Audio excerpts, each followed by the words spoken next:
Wonderful.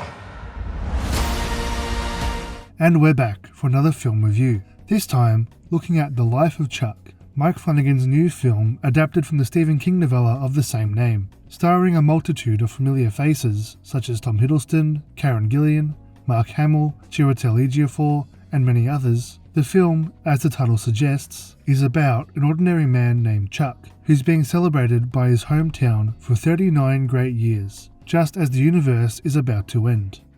The film premiered at Toronto Film Festival in 2024 to generally positive reviews, and Flanagan's name alone should have made it a bigger deal. You know, he's the guy behind Dr. Sleep and Netflix hits like The Haunting of Hill House and The Fall of the House of Usher, to name a few. But for whatever reason, distributor Neon haven't really pushed it, and public interest has been pretty muted, which is a shame because while I didn't personally connect with it, it's a well-made film with a few standout moments I think a wider audience would enjoy.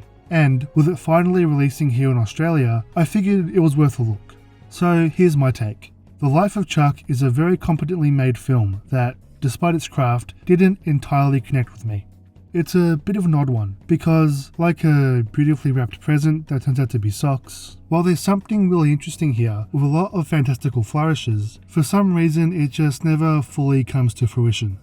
From a technical standpoint, there's a lot to admire here. The cinematography, for one, is consistently strong, with a handful of standout shots that really linger in the mind, especially during some dramatic and entertaining set pieces. That said, I wish the film maintained that visual style throughout. Some scenes can feel surprisingly bland and generic while others look fantastic, and that juxtaposition can be really frustrating.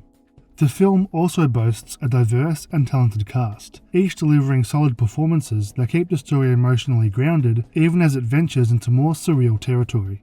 As the story explores multiple areas of Chuck's life, we meet different Chucks in different stages, from childhood to full adult. The actors playing adolescent and teenage Chuck were great, and it managed to balance each performer into one character effectively. They never felt like different characters, which was impressive, especially as we spend so much time with each version.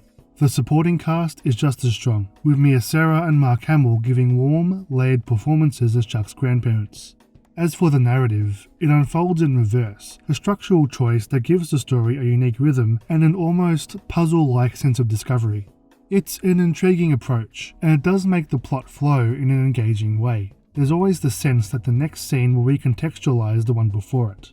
But where the story lost me was in its thematic core. The film leans heavily into cosmic existentialism and big picture philosophy. You know, ideas about life, death, and the meaning of it all. While those concepts will absolutely resonate with some viewers, I personally kind of struggle to connect with that style of storytelling. For me, it can easily tip over into something that feels self-indulgent, let's say. And I find myself disengaging when narratives become too focused on abstract, existential musing. The moment we start drifting into what is our place in the universe speeches, my brain switches to Homer's clapping monkey. That said, I understand that it is purely a matter of taste. It's well acted, well shot, and made with clear intention. It's a bit strange, because while I didn't love the film, I'd definitely recommend it. For me, though, it's a film I can respect more than I can love. But those are just my thoughts. Now, I want to hear yours down in the comments below. Have you seen The Life of Chuck? What did you think of it? Let me know, and I'll see you all on the next one.